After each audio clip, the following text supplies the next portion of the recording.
guys, welcome to my channel. This is me, Selena, aka Sorority, and today we're going to talk about this influx of Regency content and influence of Regency work in modern day media, especially in the early 2020s and what we're still seeing today. We still got shows and influences now from like Bridgerton, we got a new movie called Malcolm's List, more inspired work by Jane Austen's are coming out, and kind of I'm trying to understand what's our fascination with this. Why are we seeing it? So I'm going to break this down into sections this video, and we're going to talk about, in this first section, simplicity and escapism. Possible explanation for the resurgence in the Regency style content is the idea of a simple time. If we think about this, 2020 happened, and right before the lockdown, we had Emma coming out in 2020, like February, and then we also had Bridgerton coming out in the end of 2020. And in between that even too, we saw this idea of returning to nature, this increase in like gardening and lifestyle content. We also see this idea of cottagecore, the idea that being more simple with our looks, the idea of living a much more simple lifestyle became more in vogue. That's the best word to say. Being more, and we can see this and we in the content of talks actually, and it's still kind of popular, not to the extent of 2020, but definitely something we can look, appreciate, and maybe we take inspiration from our fashion sense and the idea of being more sustainable in our choices too. Talking in this video, one thing I have to remember and mention to everybody, Regency era is part of the Romanticism movement, and for those who don't know, the Romanticism movement kind of came about, according to Britannica, to counteract the Enlightenment movement that was happening in the 18th century, and as well as this kind of impending industrial revolution that was right around the corner that was going to change society. That too in mind, it kind of made people being much more in tune with like, let's go back to even our romantic era, like the era we were going to romanticize. And for people of that time, they were romanticizing the medieval ages, and you could see this in kind of the architect of buildings as well from the Regency era,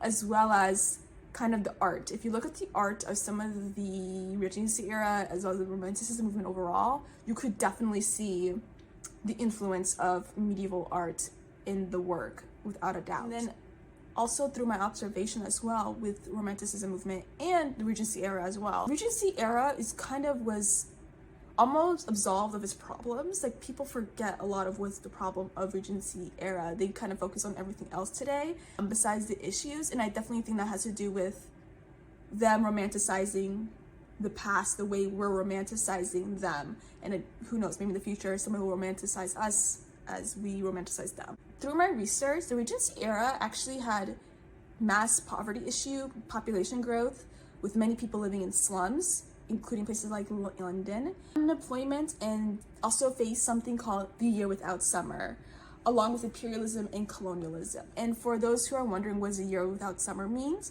there was like it was a volcano happening in Indonesia, I'll write the name somewhere here, where it literally dropped the Earth's temperature to the point where summer wasn't almost hot enough to grow crops. So there was also like mass farming issues, mass crop failure that one year.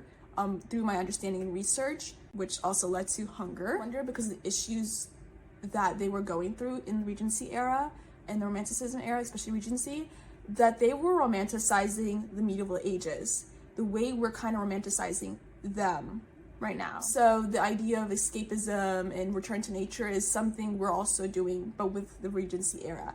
And we see this multiple times throughout kind of the last 30 years when we pull towards Regency era.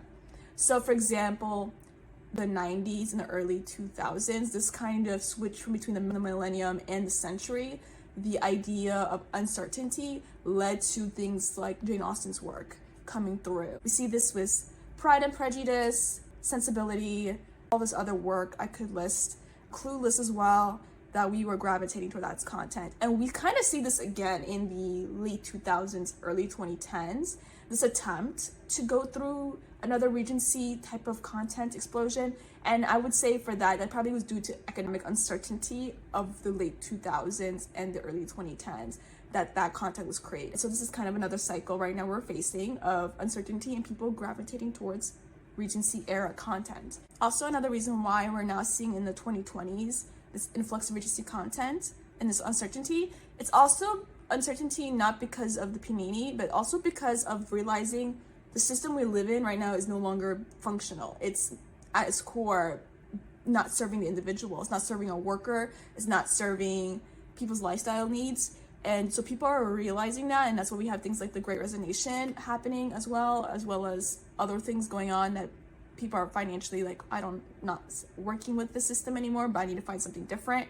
So that's also playing a role in what we're seeing today in content. The reason why we're not seeing issues of the Regency showing up in the work not only has to do with the romanticism movement, but also who is getting published and who are the characters. If we look at the characters, most of them are financially either well off or from a like noble family or well off titled family that at the end of the day would be more economically okay than somebody who's living in the slums of like the UK, for example. And also the writers that were writing the work of the Regency era were writing basically characters that they themselves are or can relate to. So they're not gonna write about people living in the slums or trying to move up a class, which was probably not a social norm either. They can only relate to themselves, and we see that. And because that's the work that got published and that's the work that we're inspiring modern content out of, it's no wonder that that's what's happening. We don't see it. Look at modern content. It's based off the work of something similar or being inspired by of that work or that painting or that written content of the Regency era. For modern content writers, whether it's film or arts, any of the arts, books, it's hard for them to go into the problems of the Regency era just because it would then shatter what viewers, readers, lookers, and anything has perceived the Regency era to be. And to shatter that for a viewer, I think would be hard to come back from, if that makes sense. And that's why I think in modern work we're not seeing it.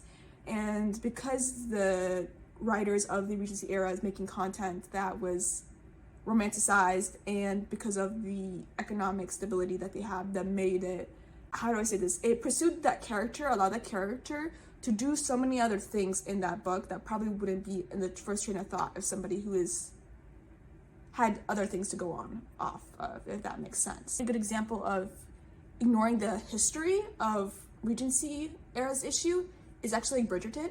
It's kind of creating this illusion of that time. They even openly said that. And I definitely think a really good example of this is season 2 with the Sharma sisters.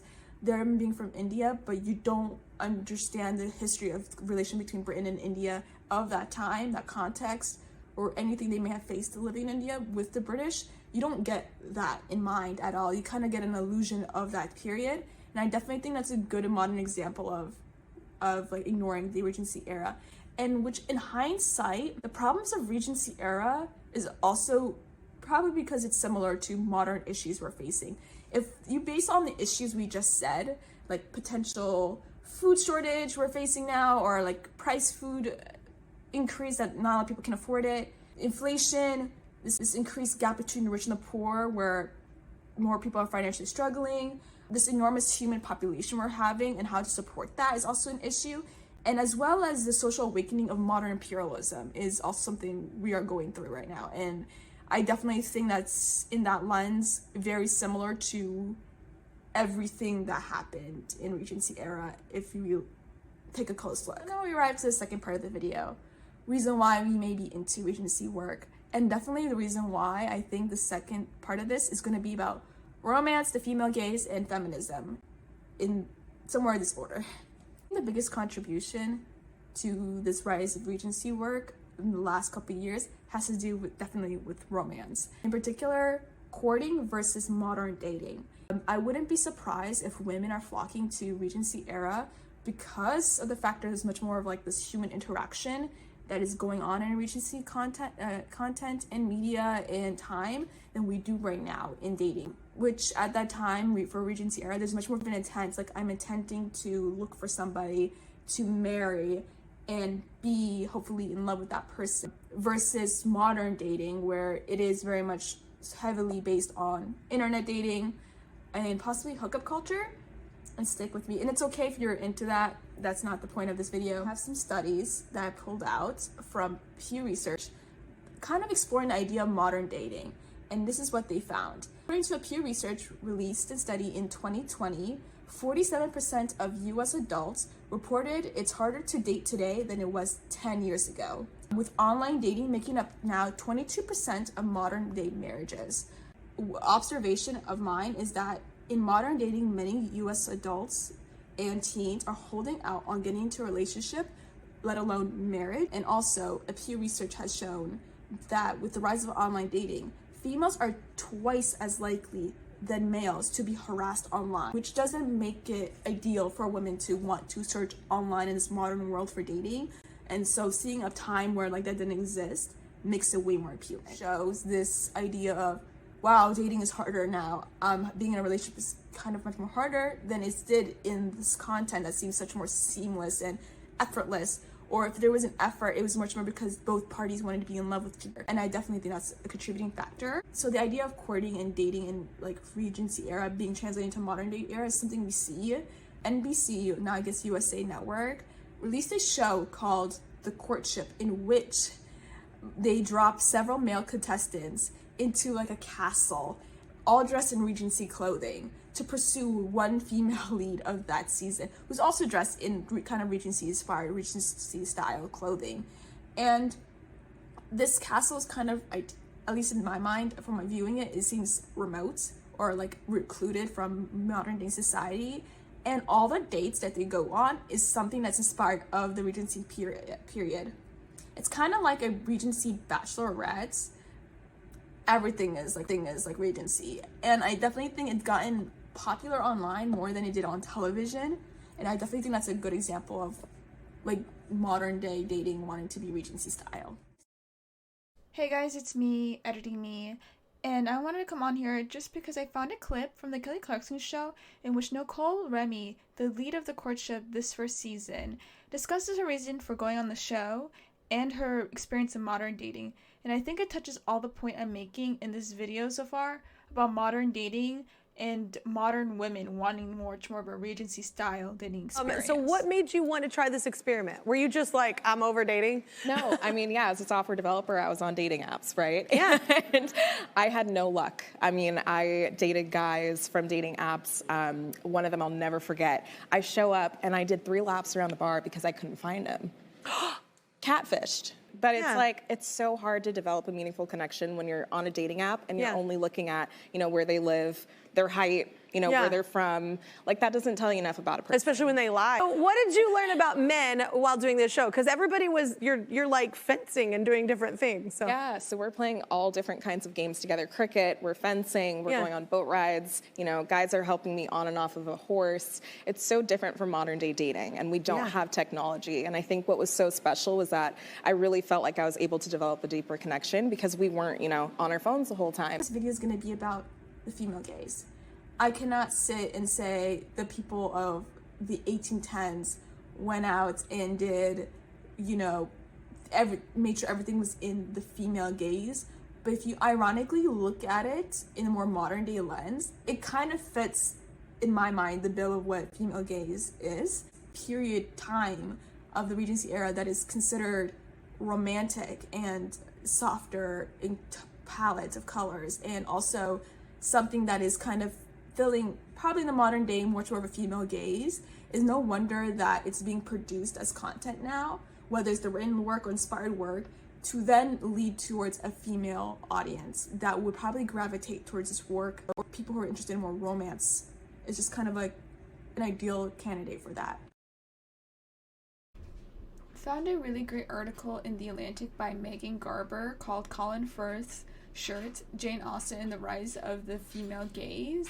The author deep dives into how Jane Austen uses her writing to share the female gaze to her audience in a way that the female leads are able to objectify their male leads. And in doing the objectifying the males, they're able to get close enough to the proximity of freedom that they could for their time, which I think is a fascinating take, that the males can be the desire for the female, and that the male can have the same behavioral patterns to appeal to the women they want as their partner or their hand in marriage, and they use Sense and Sensibility as a great example in which Willoughby had to almost go through the same arc most females have to do for Regency to get married, and the marriage wasn't out of love, it was out of stability. And they have a lot of other great thoughts in this article, and I will link it something down I need below. to mention as well is these kind of like romance that isn't about the physical attraction. It's much more of the personality and emotional attachment that you see. It can be a little bit about physical attraction, but most of it is about the personality and the conversation between the two main leads that we see. We see this is particularly in a great example, Pride and Prejudice, where there might be an attraction, like slight attraction, but it wasn't the sole reason of the romance. It was the learning of each other, learning that they're both similar in nature. And you can see in the written words of that last scene of them walking and meeting up with each other, of like, you know, say something or walk away forever, and she doesn't, and then saying like, you wish me body and soul, like that kind of word. And you don't see them kiss until like the last second of the film. I think it's the perfect example of what I'm talking about. I definitely think that's like the best description of like the slow burn, more personality than physical attraction of a romance movie. And I definitely think that's why they do well overall, that kind of like romance. I definitely think that's the reason why. And it's a female gaze that's kind of embedded into Regency work without being in Regency work, is the photography as well kind of contribute to the female gaze in the way of the color palette is definitely bright and warm and kind of rich in its palette, but leans so soft at the same time. I think of, again, Pride and Prejudice, but I also think of Emma as well. I think of Clueless, even though it's an interpretation of that, of being like this really cool, nice, bright, yet rich and soft palette at the same time. The three main female leads of that film, their palettes are definitely unique to one another, but also bright, but also soft for like clothing of the 90s in a way. And I could also think of like any of the Jane Austen adaptations in the 90s as well are definitely good interpretations in the 2000s of just like the beautiful cinematography. And I definitely think that still gets romanticized, like people still romanticize these like moments of the film that are just cinematically gorgeous. And so this video overall is about feminism in Regency work. One thing I can say for sure is that the writers of Regency era did not went in and tried to bring feminism to a forefront or anything like that. It was much more them critiquing things women went through for their time, but their critique of some of the things they went through at the time or bringing light was still like ahead of its time slightly, but also something that's still valuable today in our society. Pride and Prejudice, this one scene or like quote from the book, I can't remember, about being 27, I'm alone and frightened, and that's why I'm getting married, because my stability comes from a man to be stable myself, even though I do not love him at all. Second work of Jane Austen as well as Persuasion, where the female lead gave up the love she had for this one person, became a captain later on. I cannot remember their names. I'll probably insert it here. For the fact that her family has a title but without money, and so I definitely think her thinking of financial security for her family. And also we still see this in modern content, the idea of I need to marry well, so I'm doing okay. And we see this with the Sharma sisters in season 2 of Bridgerton. The idea of Edwina needing to marry somebody with a title, not only with title, but probably with title or financial security, so their family does well. And we also see this with the Featheringtons. Even though they have the title of Lord and Featherington as their family name, they're financially not doing well, even with the title. So there are pressure in the family to marry off their daughters and hopefully marry them off somebody equal or even better as much as possible, so they can have that financial security and do some shady things in the process of doing so. And I definitely think people can relate to Penelope, especially the idea of that time and still today, like my family's not doing well, so I'm gonna work and I'm gonna make the money until something comes about. It's still something that is still like relatable to some people today, and I'm not saying marry for money or anything like that, but finances play a role in relationships and stability of a relationship. And so I definitely think today people can still relate to that moment and be like, hey, I need to, like, when I marry somebody, I need to make sure they're also financially stable. So I am secure, because in this economics, realistically, you need more than one income to survive usually. I think we still see that it's still being played a role in Regency meet feminism is the idea of societal worth of a woman based on who her husband or significant other or betrothed to is going to be. We see this still today. I definitely think we do. Of who's your husband, what do they do, or like, you know, the idea of I could even talk about this idea of, like, even at least in the US, the role of a first lady versus the president, and it's almost aiding the husband in their work, if that makes sense. That's just one example I could think of. And it's almost like you have to do what you do for the family that you're going to be part of. And I hope this makes sense in the best way possible. I definitely think there's a critique there that they're bringing into light that's still valuable today. Say today we're separating ourselves, females from their male counterparts. It's still being asked today in some conversations, and that was critiqued in Regency work. And I'd like to end my videos, hopefully in the future, of did art inspired hit life, or did life inspired art? And I definitely think with Regency work and this boom of content, I think it's both. I definitely think that the conversations people were having in Regency era in their literature very strategically, especially, and sometimes in the little artworks they do, definitely lends to issues that we still see today and we still want to ignore today as well, and vice versa. I definitely think we have issues today that they face and we just want to kind of ignore it and escape as well. And I definitely think that this kind of tango with Regency work is not going to end, and I definitely think in the next few years we're going to see more content. I also wouldn't be surprised if you see work inspired by a Regency era as well, or romantic era overall. I definitely wouldn't be surprised if you see something like from France, similar to Marie Antoinette in the Coppola film, Sofia Coppola film from the 2000s. I wouldn't be surprised if you see something from like Clueless or like Bridgerton Diary, an interpretation. But who knows what the future holds. And I wouldn't be surprised overall, listen to me, I wouldn't be surprised overall if we're gonna see people in like 200 years romanticize us romanticizing the Regency era, like the way we're romanticizing others. It wouldn't be surprised if there is kind of like a wash of what happened in like 2020 and 2021, and be like, people connected with themselves by staying at home, and people got to garden and like be one with another over this beautiful thing called the internet.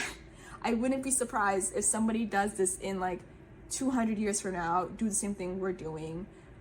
Yeah, I wouldn't. But comment below what you think Regency content might look like in the future, or what is your thought of reason why Regency content may have exploded in the last few years. I really want to know.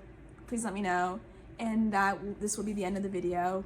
If you liked the video at all, please like and possibly subscribe. And if not, hopefully that's okay. And I'll see you next time, hopefully. Bye.